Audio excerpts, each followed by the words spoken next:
Devil. ಇದೇ December 11ಕ್ಕೆ ಥಿಯೇಟರ್ಗಳಲ್ಲಿ devil ಆಗಿ ಕಾಣಿಸಲಿರೋ Darshan cinema ರಿಲೀಸ್ಗೂ ಮೊದಲೇ ಜೈಲಲ್ಲಿ ಡೆವಿಲ್ ಅವತಾರ ಎತ್ತಿದ್ದಾರೆ. ರೇಣುಕಾಸ್ವಾಮಿ ಕೊಲೆ ಕೇಸಲ್ಲಿ ಪರಪ್ಪನ ಅಗ್ರಹಾರ ಜೈಲಲ್ಲಿರೋ ದರ್ಶನ್ ಮತ್ತೆ ಹಳೆ ಚಾಳಿ ಮುಂದುವರೆಸಿದ್ದಾರೆ. ದರ್ಶನ್ ಸೆಲ್ನಲ್ಲೇ ರೇಣುಕಾಸ್ವಾಮಿ ಕೊಲೆ ಪ್ರಕರಣದ ಆರೋಪಿಗಳಾಗಿರೋ ಅನು, ಜಗ್ಗ, ನಾಗರಾಜ್, ಪ್ರದೋಷ್ ಹಾಗೂ ಲಕ್ಷ್ಮಣ್ ಇದ್ದಾರೆ. ಜೈಲಲ್ಲಿ ರಾಜಾತಿಥ್ಯದ ಫೋಟೋ ವೈರಲ್ ಆಗ್ತಿದ್ದಂತೆ ನಿಯಮಗಳು ಮತ್ತಷ್ಟು ಕಠಿಣವಾಗಿದ್ದು ದರ್ಶನ್ ಹುಚ್ಚಾಟವಾಡಿದ್ದಾರೆ ಎನ್ನಲಾಗಿದೆ. ಜೈಲಲ್ಲಿ ಸಾಲಾಗಿ ನಿಂತು ತಾನೇ ಊಟ ತಗೊಂಡು ಬರಬೇಕು. ಜೈಲು ಕೋಣೆಯ ಒಳಗಿನ ಶೌಚಾಲಯ ಕೂಡ ತಾನೇ ಕ್ಲೀನ್ ಮಾಡಬೇಕು. ಈ ಕಠಿಣ ರೂಲ್ಸ್ ನಿಂದ ಮಾನಸಿಕ ಸ್ಥಿಮಿತ ಕಳೆದುಕೊಂಡಿರೋ ದರ್ಶನ್ ಜೊತೆಯಲ್ಲಿರೋ ಆರೋಪಿಗಳಿಗೆ ಚಿತ್ರಹಿಂಸೆ ನೀಡ್ತಿದ್ದಾರೆ. ಮಲಗಿದ್ದವರನ್ನ ಕಾಲ್ನಲ್ಲೇ ಒದ್ದೆಬ್ಬಿಸಿದ ದರ್ಶನ್ ಹೇಳ್ರೋ ಬೇಗ ಅಂತ ಅವಾಚ್ಯವಾಗಿ ಬೈತಾರೆ. ಹೀಗೆ ಅನುಕುಮಾರ್, ಜಗದೀಶ್ಗೆ ದರ್ಶನ್ ಟಾರ್ಚರ್ ನೀಡ್ತಾ ಇದ್ದು ತಮ್ಮನ್ನ ಚಿತ್ರದುರ್ಗ ಜೈಲಿಗೆ ಶಿಫ್ಟ್ ಮಾಡಿ ದರ್ಶನ್ ಕೊಡೋ ಚಿತ್ರಹಿಂಸೆ ತಡೆಯೋಕ್ಕಾಗ್ತಿಲ್ಲ ಅಂತ ಇಬ್ಬರು ಮನವಿ ಸಲ್ಲಿಸಿದ್ದಾರೆ. ಇಲ್ಲೇ ಇದ್ರೆ ಏನಾದ್ರೂ ಮಾಡ್ಕೊಂಡು ಸಾಯೋದಾಗಿ ಅನುಕುಮಾರ್ ಹೇಳ್ಕೊಂಡಿದ್ದಾನೆ. ಮತ್ತೊಂದು ಎಕ್ಸ್ಕ್ಲೂಸಿವ್ ಮಾಹಿತಿ ಅಂದ್ರೆ 2 ದಿನದ ಹಿಂದೆ ಜಗ್ಗ ಮತ್ತು ದರ್ಶನ್ ನಡುವೆ ವಕೀಲರ ನೇಮಕ ವಿಚಾರಕ್ಕೆ ದೊಡ್ಡ ಜಗಳವಾಗಿದೆ. ಜಗಳ ಬಿಡಿಸಿದ ಜೈಲಧಿಕಾರಿಗಳು ಸಿಸಿಟಿವಿ ಅಳವಡಿಸಿ ಎಚ್ಚರಿಕೆಯಿಂದ ನೋಡಿಕೊಳ್ತಿದ್ದಾರೆ ಎನ್ನಲಾಗಿದೆ. ನಾಯಕ ನಟಿಗೆ ಲೈಂಗಿಕ ದೌರ್ಜನ್ಯ ಎಸಗಿದ ಪ್ರಕರಣದಲ್ಲಿ ಮಲಯಾಳಂನ ಹೆಸರಾಂತ ನಟ ದಿಲೀಪ್ಗೆ ಕೇರಳದ ಕೋರ್ಟ್ ಬಿಗ್ ರಿಲೀಫ್ ನೀಡಿದೆ. ಈ ಪ್ರಕರಣದಲ್ಲಿ ದಿಲೀಪ್ ವಿರುದ್ಧ ಮಾಡಲಾಗಿದ್ದ ಆರೋಪಗಳಿಗೆ ಸಾಕ್ಷ್ಯಗಳಿಲ್ಲ. ನಟ ದಿಲೀಪ್ ನಿರ್ದೋಷಿ ಅಂತ ಎರ್ನಾಕುಲಂ ನ್ಯಾಯಾಲಯ ಖುಲಾಸೆಗೊಳಿಸಿ ತೀರ್ಪು ನೀಡಿದೆ. 2017ರಲ್ಲಿ ಖ್ಯಾತ ನಟಿಯ ಅಪಹರಣ ಮತ್ತು ಲೈಂಗಿಕ ದೌರ್ಜನ್ಯ ಆರೋಪದಲ್ಲಿ ಈ ಪ್ರಕರಣ ದಾಖಲಾಗಿತ್ತು. 8 ವರ್ಷಗಳ ಬಳಿಕ ದಿಲೀಪ್ ನಿರ್ದೋಷಿ ಅಂತ ಕೋರ್ಟ್ ಹೇಳಿದೆ. ಇನ್ನು 8ನೇ ಆರೋಪಿ ದಿಲೀಪ್ ಸೇರಿ 3 ರಿಲೀಫ್ ನೀಡಿರೋ ನ್ಯಾಯಾಲಯ ಉಳಿದ 6 ಆರೋಪಿಗಳು ತಪ್ಪಿತಸ್ಥರು ಅಂತ ತೀರ್ಪು ನೀಡಿದೆ. 2017ರ ಫೆಬ್ರವರಿ 17ರಂದು ನಾಯಕಿ ನಟಿಯನ್ನ ಅಪಹರಿಸಿ ಅತ್ಯಾಚಾರವೆಸಗಿ ವಿಡಿಯೋ ಚಿತ್ರೀಕರಿಸಿದ ಪ್ರಕರಣ ಇದು. ಪ್ರಕರಣದಲ್ಲಿ ಬಿಗ್ ರಿಲೀಫ್ ಸಿಗ್ತಾ ಇದ್ದಂತೆ ಪ್ರತಿಕ್ರಿಯಿಸಿದ ನಟ, ಈ ಆರೋಪ ನನ್ನ ವಿರುದ್ಧದ ಷಡ್ಯಂತ್ರವಾಗಿತ್ತು ಅಂದಿದ್ದಾರೆ. ಮಾಜಿ ಪತ್ನಿ ಹಾಗೂ ನಟಿ ಮಂಜು ವಾರಿಯರ್ ವಿರುದ್ಧ ಪರೋಕ್ಷವಾಗಿ ಅಸಮಾಧಾನ ಹೊರಹಾಕಿದ್ದಾರೆ. ಮಂಜು ವಾರಿಯರ್ ಹೇಳಿಕೆಯಿಂದಲೇ ಈ ಪ್ರಕರಣ ಮತ್ತಷ್ಟು ಹೆಚ್ಚು ಸದ್ದು ಮಾಡಿದ್ದು. ಇದರಲ್ಲಿ ಕೆಲ ಪೊಲೀಸರ ಕ್ರಿಮಿನಲ್ ಷಡ್ಯಂತ್ರಗಳು ಕೆಲಸ ಮಾಡಿವೆ. ಈ ಪ್ರಕರಣ ನನ್ನ ಜೀವನವನ್ನೇ ಹಾಳು ಮಾಡಿತು ಅಂತ ನಟ ಹೇಳಿದ್ದಾರೆ. ഈ കേസിൽ യഥാർത്ഥ ഗൂഢാലോചന എന്ന് പറയുന്നത് എന്നെ പ്രതിയാക്കാനാണ്. സമൂഹത്തിൽ എൻ്റെ കരിയർ, എൻ്റെ ഇമേജ്, എൻ്റെ ജീവിതം നശിപ്പിക്കാൻ വേണ്ടി ചെയ്തതാണ്. ಧಗಧಗ ಬೆಂಕಿ ಜ್ವಾಲೆಯಲ್ಲಿ ಸುಡ್ತಿರೋ ಈ ಮೀನುಗಾರಿಕೆ ಬೋಟ್ಗಳನ್ನ ನೋಡಿ. ಭಾನುವಾರ ಮಧ್ಯರಾತ್ರಿ 1:30 ಸುಮಾರಿಗೆ ಹೊತ್ತಿಕೊಂಡ ಬೆಂಕಿ ಬೆಳಗ್ಗೆ 7 ಗಂಟೆವರೆಗೂ ಉರಿದಿದೆ. ಕೇರಳದ ಕೊಲ್ಲಂನಲ್ಲಿರೋ ಕುರಿಪುಳಾದ ಅಷ್ಟಮುಡಿ ಬ್ಯಾಕ್ ವಾಟರ್ಸ್ನಲ್ಲಿ ಈ ಅಗ್ನಿ ಅನಾಹುತ ನಡೆದು ಹೋಗಿದೆ. ಆಂಕರ್ ಹಾಕಿ ಬಂದರ್ನಲ್ಲಿ ನಿಲ್ಲಿಸಿದ್ದ 14 ಬೋಟ್ಗಳಿಗೆ ಆಕಸ್ಮಿಕವಾಗಿ ಬೆಂಕಿ ತಗುಲಿದೆ. ಈ ವೇಳೆ 4 ಬೋಟ್ಗಳ ಹಗ್ಗ ಬಿಚ್ಚಿ ಕಾಪಾಡಿಕೊಳ್ಳಲಾಗಿದೆ. ಆದರೆ 10 ಬೋಟ್ಗಳು ಭಸ್ಮವಾಗಿವೆ. ಬೆಂಕಿ ನಂದಿಸೋಕೆ ಅಗ್ನಿಶಾಮಕ ದಳ ಮುಂಜಾನೆವರೆಗೂ ಹರಸಾಹಸ ಪಟ್ಟಿದ್ದಾರೆ. ಸತತ 7ನೇ ದಿನವೂ ದೇಶದಾದ್ಯಂತ ಇಂಡಿಗೋ ವಿಮಾನಗಳ ಅಧ್ವಾನ ಪರಿಸ್ಥಿತಿ ಮುಂದುವರೆದಿದೆ. ಬೆಂಗಳೂರಿನ ಕೆಂಪೇಗೌಡ ಏರ್ಪೋರ್ಟ್ ಒಂದರಲ್ಲೇ 126 ವಿಮಾನಗಳ ಹಾರಾಟ ರದ್ದಾಗಿದೆ. ಇದು ಸೇರಿ ದೇಶದಾದ್ಯಂತ 600ಕ್ಕೂ ಅಧಿಕ ಇಂಡಿಗೋ ವಿಮಾನ ಹಾರಾಟ ರದ್ದಾಗಿ ಪ್ರಯಾಣಿಕರು ತತ್ತರಿಸಿದ್ದಾರೆ.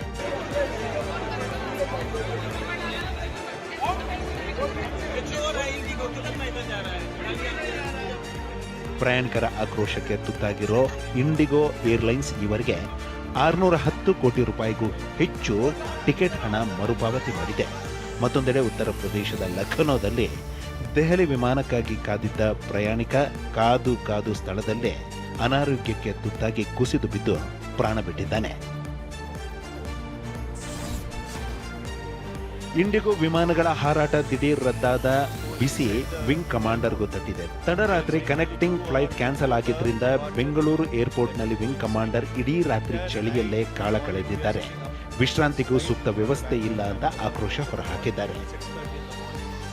ಮತ್ತೊಂದೆಡೆ ಇಂಡಿಗೋ ಸಮಸ್ಯೆಯಿಂದ ತೆಲುಗು ಬಿಗ್ ಬಾಸ್ ಸ್ಪರ್ಧಿ ಕಿರುತೆರೆ ನಟ ನಿಖಿಲ್ ನಾಯರ್ ಕೂಡ ಪರದಾಡಿದ್ದಾರೆ.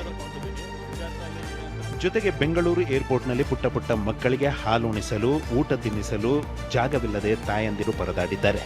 ಹೊರಗೆ ಹಾಲುಣಿಸುವ ಕೇಂದ್ರಗಳಿಲ್ಲ, ಒಳಗೆ ಬಿಡ್ತಿಲ್ಲ ಅಂತ ಆಕ್ರೋಶ ಹೊರಹಾಕಿದ್ದಾರೆ. ಪ್ರೀ ವೆಡ್ಡಿಂಗ್ ಶೂಟ್ಗೆ ತೆರಳಿದ ಜೋಡಿ ದಾರುಣಾಂತ್ಯ ಕಂಡಿದೆ. ಕೊಪ್ಪಳದ ಗಂಗಾವತಿ ತಾಲೂಕಿನ ಬೆಣಕಲ್ ಬಳಿ ಲಾರಿಗೆ ಡಿಕ್ಕಿಯಾಗಿ 26 ವರ್ಷದ ಕರಿಯಪ್ಪ ಮತ್ತು 19 ವರ್ಷದ ಕವಿತಾ ಮೃತಪಟ್ಟಿದ್ದಾರೆ. ಇದೇ ಡಿಸೆಂಬರ್ 20ರಂದು ಈ ಜೋಡಿಗೆ ಮದುವೆ ನಿಶ್ಚಯವಾಗಿತ್ತು. ಇದರ ಭಾಗವಾಗಿ ಪ್ರೀ ವೆಡ್ಡಿಂಗ್ ಶೂಟ್ಗಾಗಿ ಹಂಪ ಸರೋವರ, ಹೊಸಪೇಟೆ, ಬೆಣಕಲ್ ಕಡೆ ಹೋಗಿದ್ರು. ಈ ವೇಳೆ ಜೋಡಿ ಇದ್ದ ಬೈಕ್ಗೆ ಲಾರಿ ಡಿಕ್ಕಿಯಾಗಿ ಹಸೆಮಣೆ ಏರ್ಬೇಕಿದ್ದ ಜೋಡಿ ಮಸಣೆ ಸೇರಿದೆ. ಅಪಘಾತಕ್ಕೆ ಕಾರಣವಾದ ಲಾರಿ ಚಾಲಕನ ವಿರುದ್ಧ ದೂರು ದಾಖಲಾಗಿತ್ತು.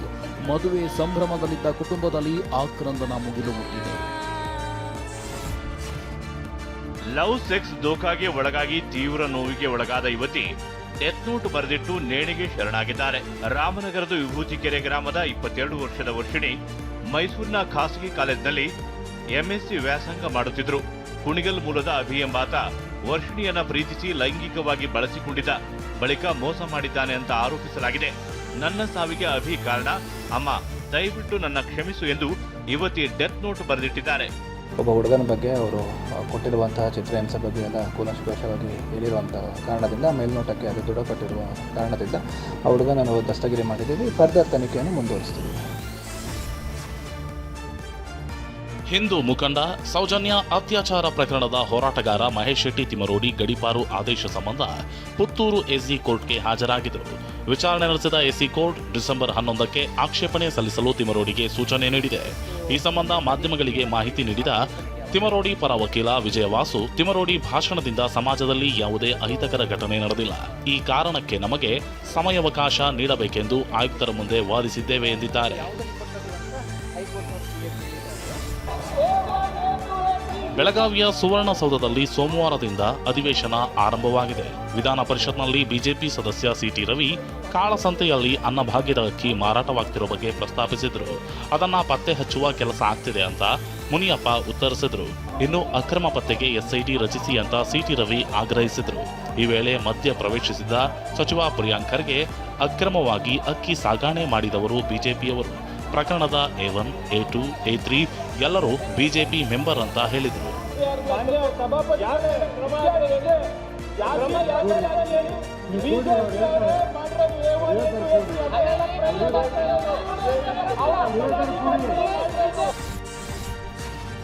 ಬೆಳಗಾವಿ ಸುವರ್ಣಸೌಧದ ಮೊಗಸಾಲೆಯಲ್ಲಿ ಸಿಎಂ ಸಿದ್ದರಾಮಯ್ಯ ಹಾಗೂ ವಿಪಕ್ಷ ನಾಯಕ ಅಶೋಕ್ ಮುಖಾಮುಖಿಯಾಗಿದ್ದರು. ಈ ವೇಳೆ ನಾಟಿಕೋಳಿ ವಿಚಾರ ಪ್ರಸ್ತಾಪವಾಗಿದೆ. ಅಶೋಕ್ ನೋಡುತ್ತಲೇ ಏನ್ ಸಣ್ಣಗಾಗಿದೆಯಾ ಅಂತ ಸಿಎಂ ಸಿದ್ದರಾಮಯ್ಯ ಕೇಳಿದ್ದಾರೆ. ಅಶೋಕ್ ನಾನು ನಾಟಿಕೋಳಿ ತಿನ್ನೋದನ್ನ ಬಿಟ್ಬಿಟ್ಟಿದ್ದೀನಿ ಎಂದಿದ್ದಾರೆ. ಈ ವೇಳೆ ಅದೆಲ್ಲ ಬಿಡಬಾರ್ದು, ತಿನ್ನಬೇಕು ನೀನು ಅಂತ ಸಿದ್ದರಾಮಯ್ಯ ಹೇಳಿದ್ದಾರೆ. ಬಳಿಕ ಇಬ್ಬರು ಜೊತೆಯಲ್ಲಿ ನಿಂತು ಫೋಟೋ ತೆಗೆಸಿಕೊಂಡಿದ್ದಾರೆ. ಸಿಎಂ ಪಟ್ಟಕ್ಕೆ ಜಟಾಪಟಿ ಮಧ್ಯೆ ಹೈಕಮಾಂಡ್ ಸೂಚನೆಯಂತೆ ಸಿಎಂ ಸಿದ್ದರಾಮಯ್ಯ ಡಿಕೆ ಶಿವಕುಮಾರ್ ಅವರನ್ನ ಬ್ರೇಕ್ಫಾಸ್ಟ್ ಮೀಟಿಂಗ್ಗೆ ಆಹ್ವಾನಿಸಿದರು. ಬಳಿಕ ಡಿಸಿಎಂ ಡಿಕೆ ಶಿವಕುಮಾರ್ ಸಿಎಂ ಅವರನ್ನ ಬ್ರೇಕ್ಫಾಸ್ಟ್ ಮೀಟಿಂಗ್ಗೆ ಆಹ್ವಾನಿಸಿದ್ರು. ಈ ವೇಳೆ ಸಿಎಂಗೆ ಡಿಕೆ ದಂಪತಿ ನಾಟಿಕೋಳಿ ಸಾರು ಮತ್ತು ಇಡ್ಲಿ ಬಡಿಸಿದರು. ವಂದೇ ಮಾತರಂ ಗೀತೆಯ 150ನೇ ವರ್ಷಾಚರಣೆ ಹಿನ್ನೆಲೆಯಲ್ಲಿ ಲೋಕಸಭೆಯಲ್ಲಿ 10 ಗಂಟೆಗಳ ವಿಶೇಷ ಚರ್ಚೆ ನಡೆಯಿತು. ಚರ್ಚೆ ವೇಳೆ ಮಾತನಾಡಿದ ಪ್ರಧಾನಿ ಮೋದಿ, ವಂದೇ ಮಾತರಂ ಸ್ವಾತಂತ್ರ್ಯ ಚಳುವಳಿಗೆ ಶಕ್ತಿ, ಸ್ಫೂರ್ತಿ, ತ್ಯಾಗ ಮತ್ತು ಪ್ರಾಯಶ್ಚಿತ್ತದ ಮಾರ್ಗವನ್ನು ತೋರಿಸಿದ ಘೋಷಣೆ. ವಂದೇ ಮಾತರಂನ 150ನೇ ವರ್ಷದ ಐತಿಹಾಸಿಕ ಸಂದರ್ಭಕ್ಕೆ ಸಾಕ್ಷಿಯಾಗುತ್ತಿರುವುದು ಹೆಮ್ಮೆಯ ವಿಚಾರ ಎಂದಿದ್ದಾರೆ. ವಂದೇ ಮಾತರಂ 150 वर्ष निमित्त इस ऐतिहासिक अवसर के हम साक्षी बन रहे हैं.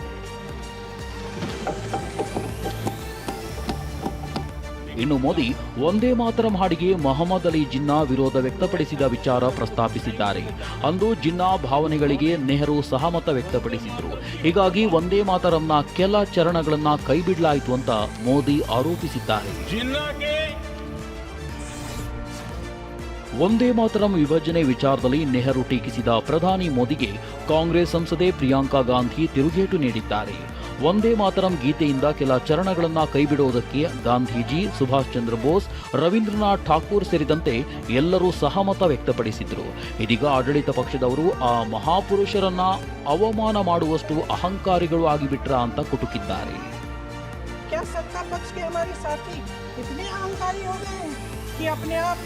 महात्मा गांधी जी से, रविंद्रनाथ टैगोर जी से, राजेंद्र प्रसाद जी से, बाबा साहब अम्बेडकर जी से, मौलाना आजाद जी से, सरदार पटेल जी से, सुभाष चंद्र बोस जी से बड़ा समझने लग गए हैं।